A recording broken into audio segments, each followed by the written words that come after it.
저희가 평가하는 상황은 바깥의 상황이 돼버리잖아요. 그럼 당연히 못할 거고. 집에서는 말 많은 우리 아이가 밖에만 나가면 말수가 적어진다는 사연입니다. 이런 경우에도 언어 치료를 할 수 있는지 여쭤봤는데요. 이 문제는 뭐 꼭 학년기 아이들한테만 국한되는 건 아니고 이제 학년 전기 아이들한테서도 많이 나올 수 있는 문제인데요. 이런 경우에는 우선 우리 아이가 왜 집 바깥에만 나가면 말이 적어지는지에 대한 어떤 원인을 우리가 한번 살펴보는 것이 중요할 것 같습니다. 집에서는 말을 너무나 잘하는데 밖에 나가면 말을 안 하는 게 문제잖아요.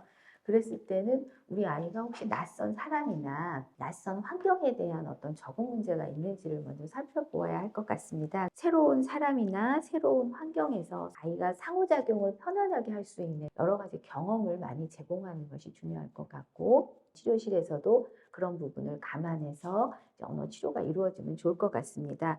언어 발달이 정말 있느냐 없느냐를 부모님 견해에서 보는 거기 때문에 정말 얘가 새로운 환경에 대해서만 그런 건지, 아니면 부모님은 느끼시지 못했지만 얘가 언어 문제를 갖고 있어서 새로운 환경에 갔을 때 말수가 적어지는 건지, 이제 그거에 대한 판단이 굉장히 중요할 것으로 보입니다. 만약에 이런 경우에 어떤 검사를 해볼 수 있을까요? 일단 언어 검사, 언어 발달 검사, 뭐 세시, 프레스, 뭐 아리비티 이런 검사도 해볼 수 있겠고요. 부모님과 아이랑 노는 상호작용 평가도 같이 한번 들어가 보고, 부모님하고 놀 때 이제 치료사하고 놀 때 하고 또 상호작용 평가해 보면서 어떻게 다른지, 이 아이가 정말 상황에 따라 낯을 가려서 말수가 또 적은 건지 보는 방법도 있을 것 같아요.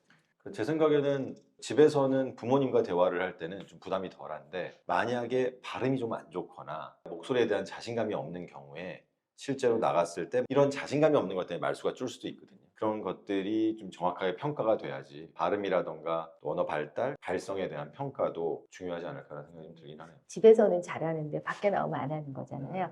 근데 저희가 평가하는 상황은 이제 바깥의 상황이 돼버리잖아요. 그럼 당연히 못할 거고. 그래서 저는 이런 경우에는 집에서 부모님과 아이가 어떻게 상호작용을 하고 있는지에 대해서 일부라도 뭐 녹음을 해갖고 오신다거나 동영상을 조금이라도 찍어갖고 오시도록 설명을 드리고 있습니다.